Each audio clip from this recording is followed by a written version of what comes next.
So what you can now see is the main part of our warehouse. Now what you're seeing here, this is the main section, which is 1940s to modern day. The reason 1940s to modern day is here is majority of what you see in the cinema and TV at the moment is 1940s to modern day, so we've put that front and centre. But what you can see here is you can see it's up 3 levels, so we've got some very big ladders and very big poles to get to the very top here. But everything is all organised chronologically by colour, by gender and by type. And the way we know where everything is, it's all in our heads. No barcoding, nothing.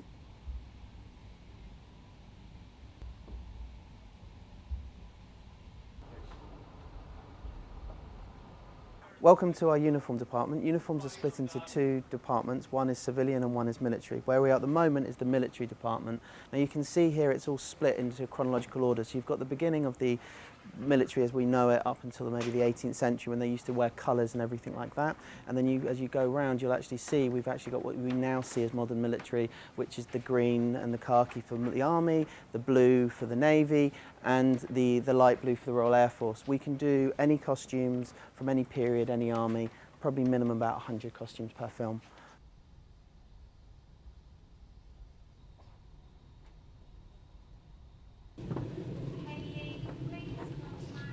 This is our badge room. This is the most important room for our military and our police department. You've got everything you would need to complete a military item, the awards, the badges, the ranks, even the buttons. And it's not, accuracy is obviously the most important thing for us, but if you want to get the accuracy wrong, we can cheat correctly as well. We have, for example, this is, you can see it's a massive box just full of Egyptian Navy buttons. Now, the reason we point these out, these are great for cheating, because it's a great image, it works. If it's a fictitious army or they don't care about accuracy, they get Egyptian Navy everywhere because it's really good. They created like a random country and they needed to dress it up, so.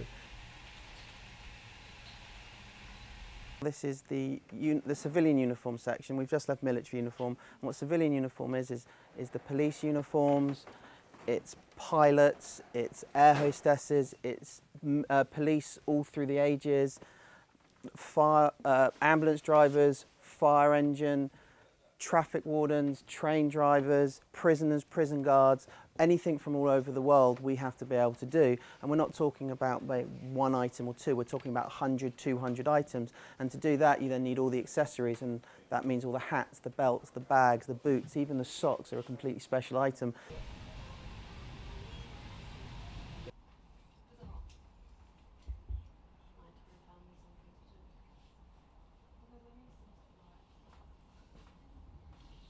Welcome to the ecclesiastical section of Angels. This is the religious section. It's where all religions from all around the world all stand next to each other very happily. This is our monk's rail. The reason I point this out when we go past it is we found Obi-Wan Kenobi's robe along here, which was quite fun. We were tidying the rail up and someone took off the robe and went, "Monks don't have pointed hoods." Someone walked past and went, "That looks like Star Wars." We screen referenced it, we spoke to the designer who verified it, and it was later auctioned as the robe worn by Alec Guinness as Obi-Wan Kenobi, because we did the original Star Wars film back in the late 70s.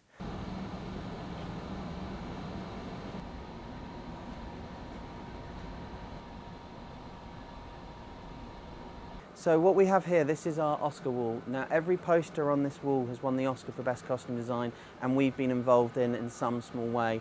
It's 37 films now have won the Oscar that we've been involved in. So it's a very proud achievement, and to sit there and look at these, and some of these are amazing films, to know that costumes came from us.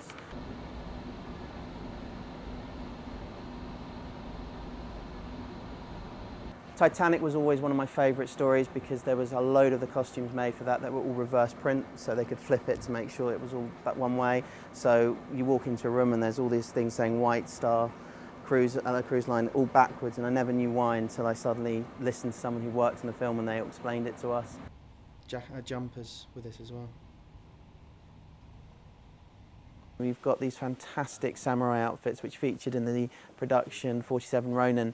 We never had samurai outfits before until that film was made, and after the film was made we purchased the samurai outfits just because they are phenomenal, and when you put them on someone just to have a look at, there was a reason people were scared of them, and you can see that was an effect that the costume actually gives them, which is not being able to see the eyes and the expression of the face.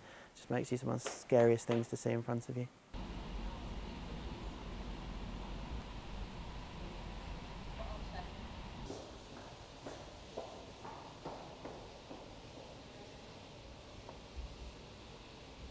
So what we have here are 3 Queen costumes. Now, 2 of these were worn by Helen Mirren. The other wasn't actually originally meant for an actress, it was meant for a display.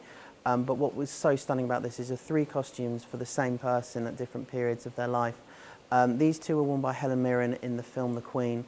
This beautiful ornate gown that she's wearing, this was for a portrait that was being painted during the film, so when she was posing in all regal outfits, and this one is much more when she was at home walking around and outside in like the Balmoral grounds. But this exquisite, beautiful dress here is a recreation of the Queen's coronation dress. We made it for Harrods window display a few years ago.